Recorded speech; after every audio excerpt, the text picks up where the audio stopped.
لیکن عمل کیا ہے ہمارا کہ ہمارے گھر قاری صاحب بچے کو پڑھانے آتے ہیں قرآن، تو ہم اسے کہتے ہیں جی فیس کتنی لیں گے؟ وہ ہمارے اگلے قاری صاحب ساتھ والے گھر میں پڑھاتے ہیں، وہ تو 300 لیتے ہیں، آپ 400 لے لیں، چلے 500 لے لیں، میں اس سے زیادہ تو ہم نہیں دے سکتے۔ بچہ کون سی کلاس میں پڑھتا ہے؟ 1 کلاس میں۔ انگلش پڑھانے کے لیے ٹیچر لگایا ہوا ہے، یہ بچہ ٹیوشن سینٹر جاتا ہے، کتنی فیس دیتے ہیں؟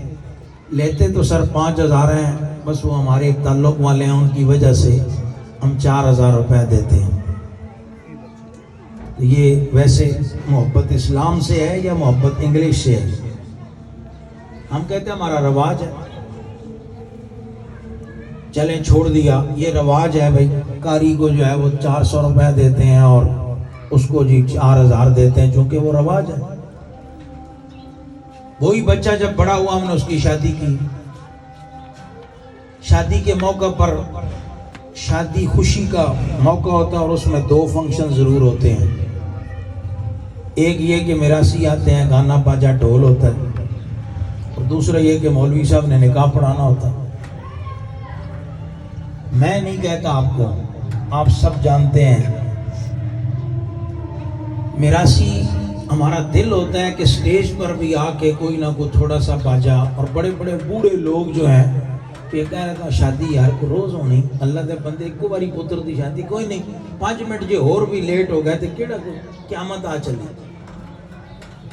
وہی منظر تھوڑا سا بدلا، وہ ڈھول ختم ہوا، باجا ختم ہوا، مولوی صاحب نے نکاح پڑھایا، نکاح پڑھا کے انہوں نے کہا کہ قال رسول اللہ صلی اللہ تعالی علیہ وسلم النکاح من سنتی، اے میرے مسلمان بھائیوں سنو کہ نکاح سنت ہے، نکاح کا طریقہ یہ ہے۔ 10 بندے آ کے حضرت جی کھانا نہ ٹھنڈا ہو رہا، حال دا ٹائم بھی تھوڑا ہے، تسی تقریر جمعہ والے دن کرنا، ہون ذرا روٹی دا ٹائم ہے۔ میں آپ کو یہ تقریر میں نہیں آندی، میں تقریر میں نہیں دی آندی، جیڑی گل سچی ہوئے بندہ وہ کرے۔ تقریر کا مطلب یہ نہیں ہے کہ میں آپ کو کان دیہات رکھ کے سناواں گل میں جناب وہ جی حضرت موسیٰ علیہ السلام دے زمانے چینج ہویا، تسی اٹھ کے دساں دی کاپی پڑھ لو تو ماشاءاللہ واہ جی واہ مولوی صاحب خوش کر دیتا۔ کل تک تقریر کا مطلب تبلیغ اسلام یہ جو ہم نے عمل کرنا ہے۔ اچھا چلو وہی بچہ بوڑھا ہو گیا، بابا ہو گیا، فوت ہو گیا، پیدا ہوا تو رواج تھا، مولوی کو 300 دیا، ٹیچر کو 4000 دیا، جوان ہوا تو میراثی کو 40000 دیا، مولوی صاحب نے 3 باری پوچھیا 2000 فیس لے لو جی جناب، 5000 کون دیتا، تسی 5000 لیندے ہونے، میں تو بڑا عرصہ ہو گیا 10-12 سال نکاح ہی نہیں پڑھایا، پتہ نہیں، چلو ٹھیک ہے 5 بھی لگا لیں، چلیں 10 کر لیں، تو جو قوم میراثیوں کو 40-50 ہزار دے، مولوی کو 10,000 دے، بتائے بچے میراثی بننا پسند کریں گے یا مولوی بننا پسند کریں گے؟ وہی بچہ جدو بڑھا ہو کے فوت ہو گیا، ویسے جیڑا سی کلوں دے ختم تے مولوی نو سوٹ دینا ہوندا وہ رکھ دیں۔ میں آپ سے پوچھ رہا ہوں، آپ اپنے دل پہ ہاتھ رکھ کے پوچھنا، وہ سوٹ آپ پہن لیں گے یا آپ کا بچہ پہن لے گا جو ہم کاری کے لیے رکھتے ہیں؟ یہ اسلام ہے۔ تو پھر ہم کون سا کیا بات کرتے ہیں، ہم مسلمان ہیں، ہمیں بڑی محبت ہے، ہم بڑے عاشق رسول ہیں، تو آپ مجھ سے نیک ہیں، مجھے کوئی دعویٰ نہیں کرتا، خدا کی قسم اٹھا کے لا الہ الا اللہ محمد رسول اللہ، میں آپ کے بارے میں یہ نہیں سمجھ رہا، میں آپ مجھ سے نیک ہے، میں بہت گناہگار آدمی ہوں، میں اپنے آپ کو کہہ رہا ہوں کہ میں بھی اس پاکستانی معاشرے کا حصہ ہوں یار، میں 50 باتیں آپ کو سنا سکتا ہوں کہ اسلام کے ساتھ جو ہم ظلم کرتے ہیں قبر تک، یعنی میت کے ساتھ جو کچھ بھی ہم کرتے ہیں جہاں اسلام کا کام ہوتا ہے، صرف مولوی کے ساتھ نہیں، میں مولوی کا نہیں میں کرتا۔ اسی بات کو آپ دوسرے اینگل سے سمجھ لیں، آپ سمجھتے ہیں شاید کہ مطلب مفتی صاحب کو مولوی کی بات کر رہے ہیں، بھائی مولوی ہے نا، اسلام کا جہاں نام آئے گا ہم ظلم کریں گے، جہاں نام آئے گا۔ اس کی میں آپ کو دوسری مثال تاکہ مولوی سے ہٹ کے آپ سمجھیں، آپ یہ نہ سمجھیں کہ مولوی پیسوں کا مطالبہ، میں یہ بات نہیں۔ مثلا آپ نے بیٹے کی شادی کی، شادی کس نے کہا؟ اسلام نے کہا۔ اچھا اسلام میں شادی میں میں نے کسی حدیث میں یہ بات نہیں پڑھی کہ جی عورت کا لہنگا 1 لاکھ کا ہونا چاہیے، کسی حدیث میں نے نہیں پڑھا، یا عورت کو لہنگا ہی شادی پہ پہنانا چاہیے، عام بھی کپڑے ہوں شادی ہو جاتی. میں نے کسی حدیث میں پوری کم از کم میں نے کوئی, ویسے میں طالب علم ہوں مجھے آتا کچھ نہیں, لیکن میں نے کوئی 80 کے قریب حدیث کی کتابیں پڑھی ہیں الحمدللہ. میں نے کسی حدیث میں نہیں پڑھا حضور نے فرمایا بھی شادی ہو, نئی جوتی ہو تو بہت اچھی بات ہے, خوشی کا موقع, لیکن نئی جوتی نہ ہو, پرانی جوتی ہو, تو میں نے نہیں پڑھا کہ بھی شادی نہیں ہوتی. ہم جوتیاں کتنے کی خریدتے ہیں, دلہن ہے نا بیٹی ہے ہماری, گھر لانی ہے آپ نے بیٹے کے نکاح میں, وہ دیکھیے تو مولوی کا مسئلہ ہی کوئی نہیں. میں صرف آپ کو سمجھانا, جہاں اسلام کا نام آئے گا ہم پریشان ہو جائیں گے. جوتیاں لیا دیا, بازار گئے ہم, جوتی پسند, او شوکے نہیں شادی کا موقع ہے, جوتی ایک تو چنگی جی لو 10,000 دی. اچھا چلو پھر وہ چاچے دے منڈے کو قرض لے لو 1 لاکھ روپیہ, وہ بچی واسطے کپڑے کپڑے بھی لے آنے. اچھا ٹھیک ہو گئے. لہنگا سستے سے سستا بھی 30-40 ہزار, ویسے 30-40 آتا کوئی نہیں ہے. جو مولانا میں نے نکاح دی فیس کا نہیں پتا, ظاہر ہے میں نے لہنگے کا کی پتا, مولانا تو صرف 5,000 تھا. اچھا 40-50 ہزار کا لہنگا لے لیا, 10,000 کی جوتی لے لی, کو 25,000 بیوٹی پارلر والے کو. اب جائز ہے, آپ نے کیا, میں خوش ہوں. میں صرف آپ کو مثال دے کے سمجھانا چاہتا ہوں اسلام کے ساتھ ہم کیا کرتے ہیں. یہ میں صرف ایک دن کا خرچہ بتا رہا ہوں آپ کو. ہم مسلمان ہیں نا, ہمیں حضور سے محبت ہے, ہم اسلام سے محبت کرتے ہیں, ہم ریئلی مسلمان ہیں حقیقت میں, ہمیں کوئی دوسری رائے نہیں ہماری. ایک دن میں دولہے پر خرچہ ہوا 70,000, دلہن پر خرچہ ہوا 1.5 لاکھ. غریب گھر کی بات کر رہا ہوں, DHA کی بات نہیں کر رہا, گلبرگ کی بات نہیں کر رہا. وہاں تو ایک دن کا خرچہ 15-20 لاکھ ہے دلہن اور دولہے پہ. میں غریب گھر کی بات کر رہا ہوں, جن کے پاس پیسے نہیں, جنہوں نے شادی پیسے ادھار لے کے کی ہے, ان کا دولہا 50,000 میں 70,000 میں تیار ہوا, دلہن 1.5 لاکھ میں تیار ہوئی. اسلام کی باری آئی, مولوی صاحب نے پوچھا حق مار کتنا رکھے.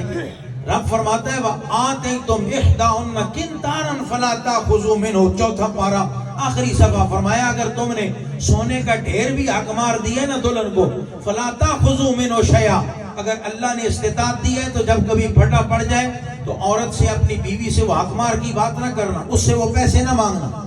رب قرآن میں یہ کہہ رہا ہے, ہم غریب لوگ ہیں, 2.5 لاکھ روپے ایک دن کے لیے, شادی ہے, اسلام کا مسئلہ آیا, حق مار کتنا رکھے جی, 1100 شریک عورتیں, 32 روپے رکھ لو, چلو 1000 لے کے دے جی مولوی صاحب ساڑی اتنی کے پیش. کیوں؟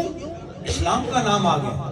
ہوں ساڈا جناب مسئلہ بڑھ گیا, نا چھٹو جی تسی مولوی ہر نے پیسے نہیں.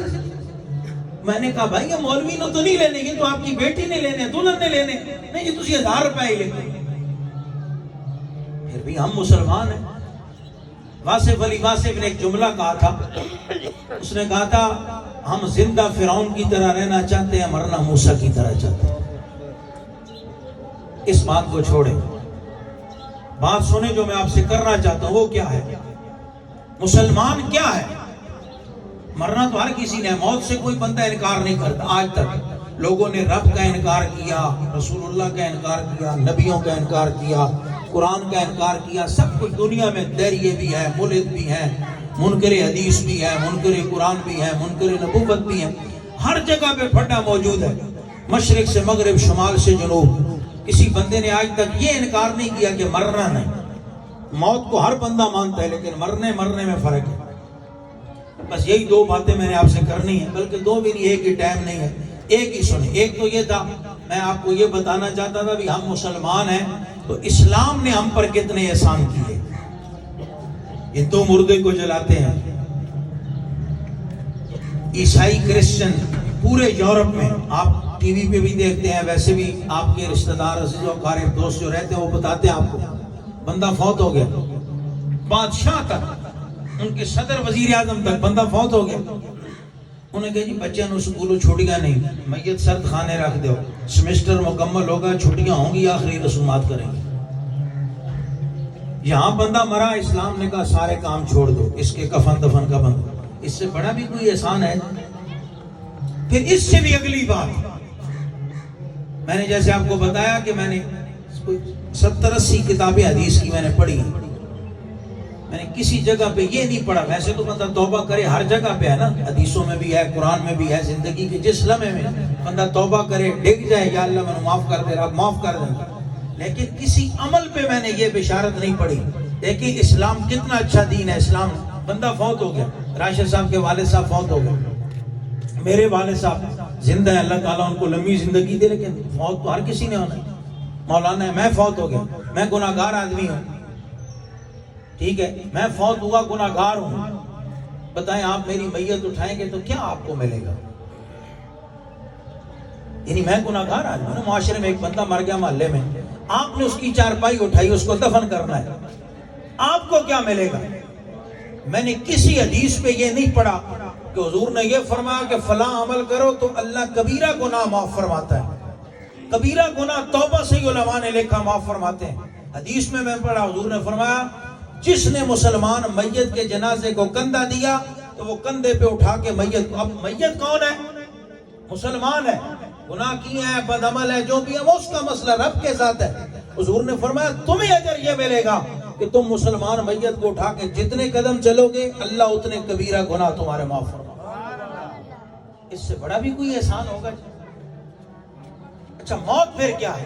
رب نے چیلنج کیا، اسلام جو حقانیت ہے نا اسلام کی، میں جو بات آپ سے کرنا پہ ہم حقیقی مسلمان بن جائیں، وہ کیا ہے؟ رب نے فرمایا یا ایھا الذین ھادوا ان زعمتم انکم اولیاء للہ من دون الناس، فرمایا اے یہودیو تسی مسلمانوں نے مینے مار دے ہو، تانے مار دے ہو۔ حضور کے زمانے کی بات ہے، بنو قریظہ، بنو نذیر، جو مدینہ میں یہودی بستے ہیں، وہ کہتے ہیں ہم تو نبیوں کی اولاد ہیں، اسی تے بخشے بخشائے لوگ ہیں، نہیں تسی ہن آ کے دین دا کم کرن لگے ہو، ہمارے تو 70,000 نبی ہمارے والدین میں ہیں۔ رب نے فرمایا ٹھیک ہے، تم دعویٰ کرتے ہو نا انزام تم انکم اولیاء للہ، تم کہتے ہو بھی رب ہم سے پیار کرتا ہے، اللہ سے ہم پیار کرتے ہیں، تو فرمایا جس سے پیار ہو اس سے ملاقات ہوتی ہے نا، شوق ہوتا ہے کہ نہیں ہوتا؟ جس سے محبت اس سے تو ملنے کو جی کرتا ہے۔ رب نے چیلنج کیا قرآن میں، فرمایا فتمنوا الموت ان کنتم صادقین، فرمایا کہ پھر موت کی تمنا کرو، آ کے میرے محبوب سے مقابلے میں، یہاں موبائلے میں آ کے کہو نا کہ یہ اسلام سچا دین ہے، تو پھر مطلب اسی مرن دی گل کردے اسی سچے ہاں، اسی مر جائیے۔ رب نے فرمایا ولا یتمنونہ ابدا بما قدمت ایدیہم، فرمایا وہ کبھی بھی موت کی تمنا نہیں کریں گے۔ 1450 سال ہو گئے، سویڈن آگ لگاتا ہے قرآن کو، یورپ ہالینڈ آگ لگاتا ہے قرآن کو، امریکہ آگ لگاتا ہے قرآن کو۔ میں نے کہا 1450 سالہ تو ساڑی ایک گل ادھار ہے کہ آؤ نا جی ساڑے نال، قرآن کہندا جیڑا سچا ہے وہ مرن دی دعا کرے۔ ویسے میرے تو تواڈے نال یہودی آ کے کہتے اسی بھی کر سکتے ہیں کہ نہیں؟ دعا کر سکتے ہیں مرن دی؟ ایسا بھی کوئی نہیں کرنی، مرن تے کدا دل کردا؟ پھر چیلنج تو ہے کہ جدو یہودی نہیں کرتے تھے تسی بھی نہیں کرتے برابر۔ میں نے کہا نہیں ہم کرتے ہیں، اور ہم میں سے کون؟ میں اور آپ مراد نہیں ہے، ہم جو کرتے ہیں نا موت کی تمنا، اور ثابت کیا کہ اسلام سچا دین ہے، ہم رب سے محبت کرتے ہیں مسلمان، ہم رسول اللہ سے محبت کرتے ہیں، تو یہ نمونہ ہوتا ہے، یہ ایک سمبل ہوتا ہے، ایک آگے دکھا کے کھڑا کیا ہوتا ہے کہ نمونہ، اور وہ نمونہ ہے غازی علم الدین شہید، وہ نمونہ ہے غازی ممتاز قادری، وہ نمونہ ہے غازی عامر عبد الرحمن چیمہ، کہ جب یہودی ہمیں تانا مارتے ہیں نا، کہتے ہیں ایسا موت کی دعا نہیں کی تھی، تے کرتے تسی بھی کوئی نہیں۔ نواز شریف بھی تے بیمار ہوئے تے انگلینڈ چلا جاندہ، شہباز شریف بھی تے بیمار ہوئے تے انگلینڈ چلا جاندہ، پیسے لٹ کی بھی راضی نہیں ہوئے، 400 ارب ڈالر لٹ کے پھر علی اور لٹن آ جاندے۔ اے مریم پرسوں آئی، آدھی تسی قوم خدا کا شکر ادا کرے، مجھے تو پاسپورٹ ہی نہیں دے رہے تھے جناب کہ جی میری تو 2 مہینے کی سرجری، تو میں کہا بی بی تو پاکستان لینڈ کی آئی، ایسی شکر ادا کرتے تو باہر گئے، تو ابا جی نے اتنے پیسے کمائے، تو باہر ہی مرو، تھوڑیاں شادیاں باہر، علاج باہر، تھوڑے کفن دفن اقتدار واسطے پاکستان تسی دفاع دے ہو۔ میں کہا تسی ادھر مرو، وہ کہتے ہیں میں یہ بھی تو نہیں نہ کرتے موت کی تمنا۔ میں نے کہا نہیں، یہ سمبل ہی نہیں ہے، یہ اسلام کے نمائندے ہی نہیں ہے جنہیں تم کہہ رہے ہو۔ اسلام کا نمائندہ غازی ممتاز ہے، دسو جی پھانسی دا پھندا گل چپایا کہ نہیں؟ جی اسلام کا نمائندہ صدام حسین ہے۔ جنہیں بھی دیکھنا ہوگا نا جی ماضی قریب سے کہ بندہ موت نال کیویں گل کردا، کہ جدو صدام نو امریکیاں نے پھانسی دیتی نا صدام حسین نو، انہاں لائیو ٹی وی تے کیمرے لا کے چلائے، انہیں کہا صدام چیخے گا، صدام روئے گا، اسی دساں گے ہے مسلمانہ دے اے طاقتور آدمی سی، کہندا سی میں اسلام کے لیے کھڑا ہوں۔ جب وہ ٹوپ چڑھانے لگے صدام نے وہ بھی اتار کے پھینک دیا، جب وہ ہاتھ باندھنے لگے صدام نے کہا ہاتھ بھی نہ باندھنا، ہم تمہیں مر کے دکھانا چاہتے ہیں مسلمان مرتا کیسے۔ اے گل جے تسی تے میں بھی گل کر سکتے ہیں نا اپنے دل کو، میں تواڈے کول ہاتھ نہیں چکوان لگیا نہ، تقریر بھی میری مک گئی، تساں تے میں اپنے دل کو پوچھنا بھئی اج ہونے مر جائیے جے جواب آوے نا بھی کوئی گل نہیں آؤ مر جائیے تو پھر ہم مسلمان ہیں، ٹھیک ہے کوئی مسئلہ نہیں۔ اگر یہ ہو کہ ہاں مر ٹھیک ہے، ویسے میں نہیں کہہ سکتا تسی دیکھ لوگ تسی باہم کہ مجھے تو ڈر آتا کہ گناہ ہیں، پتہ نہیں رب کیا معاملہ، امید بڑی ہے اللہ مہربانی فرمائے، لیکن ہمیں کوشش تو یہ کرنی چاہیے اعمال ہمارے اچھے ہوں، حضور سے محبت ہو، یہ اسلام ہے اور موت کی حقیقت بھی یہی ہے۔ یعنی رب نے یہ جو بتایا نا فَتَمَنَّوُا الْمَوْتَ، اس کا مطلب یہ ہے کہ باقی لوگ تو موت کو مانتے ہی نہیں نا، یہودی چونکہ موت کو مانتے ہیں، ان سے موت کی بات رب نے کی اس لیے کہ جو برزخی زندگی مسلمان مانتے ہیں وہی برزخی زندگی یہودی اور عیسائی بھی مانتے ہیں۔ مطلب یہ کہ اللہ یہ بتانا چاہتا ہے کہ موت کو یہ نہیں ہے کہ بھی جب آپ مریں گے تو معاملہ ختم ہو گیا، یہ مسئلہ ہی نہیں ہے۔ فرمایا یہ تو بل تنتقل الى دار من دار الى دار اخرى، یہ تو ایک گھر سے دوسرے گھر کی طرف منتقل ہونا ہے اور وہاں مصطفیٰ کریم نے آنا ہے۔ اور بس اتنی سی بات ہے کہ رسول اللہ سے اتنی وفا کیجئے یا حضور کی بارگاہ میں کوشش بغاوت نہ کریں، ہم غلطیاں لوگوں سے ہوتی ہیں، انسانوں سے ہوتی ہیں، مسلمانوں سے ہوتی ہیں، بغاوت نہ کریں، اسلام سے محبت کریں، غازیان اسلام سے محبت کریں، علماء جو بھی اسلام کا چہرہ ہے ان سے محبت کریں، تو پھر یہ ہوگا کہ اگر کوئی مشکل ہوئی بھی نا تو بہت، کیونکہ اوکھا ویلا ہوتا ہے جدو بندہ قبر سے جاندہ ہے، ظاہر ہے نیا گھر، نئی جگہ، نئی مطلب، تو اگر کوئی ہمیں پریشانی ہو بھی تو کم از کم اتنا تو ہونا کہ رسول اللہ فرما دیں کوئی بات نہیں، اگر یہ پریشان بھی ہے یہ میرا ہے، میرا امت ہی ہے، اتنی سی بات ہے، حضور سے وفا کریں۔ تو میری اگر کوئی بات کڑوی لگی ہو تو میں آپ سے معذرت چاہتا ہوں، اصلاح کے لیے، تربیت کے لیے، آپ بزرگ ہیں، آپ ہمارے بھائی ہیں، آپ ہماری جان ہیں، آپ مطلب کہ بھی ہمارا وقار ہیں۔ اس کا یہ مطلب نہیں ہوتا کہ جو لوگ سامنے بیٹھے ہوتے ہیں ان کو یہ کہا جا رہا ہے، یہ ایک معاشرتی رویے کی تربیت کے لیے، اصلاح کے لیے بات ہوتی ہے۔ اللہ تعالیٰ راشد بھائی کے والد صاحب کی بخشش فرمائے، ان کے لیے ذریعہ نجات بنائے۔ ہم یہ جو یہاں آ گئے نا، یہ بھی بہت قیمتی باتیں ہوتی ہیں، یہاں بیٹھنا اس مجلس میں۔ دیکھیں جب مرحوم کو کندھا دینا اتنا ثواب ہے تو کسی مسلمان کے لیے دعائے مغفرت کرنا تو حضور نے یہ بھی چھوڑا کوئی نہیں۔ اب دعا ہوگی نا، یا اللہ راشد بھائی کے والد صاحب اور جو عالم دعا کریں گے، قاری صاحب دعا فرمائیں گے، حضرت مولانا یہی کہیں گے اللہ سارے مسلمانوں کو۔ حضور نے فرمایا جس نے جو پڑھا وہ جتنے لوگوں کو بھیجا اللہ ان سب کو بھی پورا پورا ثواب دیتا ہے، اور فرمایا جنہوں نے پڑھا ہے جتنا اللہ ان کو ثواب دیتا ہے ان سب کی مثل ان کو بھی اللہ اتنا ثواب دیتا ہے، ان کو ایک بندے جتنا نہیں۔ اب بتائیں اس سے زیادہ آسانی کیا ہوگی، اس سے زیادہ رحمت اور نعمت کیا ہوگی کہ فاتحہ شریف میں نے ایک مرتبہ پڑھی اور میں نے کہا یا اللہ 1,00,000 مسلمانوں کو اس کا ثواب پہنچا، اور رب نے فرشتوں کو فرمایا بھی اس کے نامہ اعمال میں انہاں سارے نو ایک باری دے دیو، 1,00,000 بندے نو ایک باری فاتحہ انہاں نو بھی ثواب دے دیو۔ تو یا اللہ جنہیں پڑھی انہوں فرمایا انہیں چونکہ 1,00,000 مسلمانوں بھی تحفہ بھیجا ہے، انہوں نے ایک باری فاتحہ دا نہیں، انہوں 1,00,000 فاتحہ دا ثواب دینا۔ یہ تو دنیا کا بھی تک کوئی بینک ایجاد نہیں ہوا جو اتنا پرافٹ دے، دنیا کا کوئی کاروبار ایسا نہیں جو اتنا پرافٹ دے۔ لاس آف پرافٹ مینیمم بات ہوتی ہے نا، لاس بھی پرافٹ بھی۔ اسلام وہ دین ہے کہ جہاں لاس کوئی نہیں، پرافٹ ہے۔ فاروق اعظم کو ایک چودھری نے کہا میں کلمہ پڑھوں تو کیا ملے گا؟ فاروق اعظم نے فرمایا جو بندہ ذلیل بھی ہو نا، یعنی کمزور بھی ہو، غریب بھی ہو، وہ کلمہ پڑھے تو اسلام اسی عزتیں دیتا ہے۔ جب چودھری اسلام کو لے آئے گا تو اسلام کتنی عزت ہے۔ اللہ مجھے اور آپ کو عمل کی توفیق عطا فرمائے۔ وآخر دعوانا الحمدللہ رب العالمین۔ محفل پاک جاری ہے، آپ نے اطمینان سے تشریف رکھنا ہے۔ میں نے جو کہ پہلے آپ کی خدمت میں معذرت عرض کر دی کہ میں نے جانا ہے، وگرنہ میرا یہ معمول نہیں ہے۔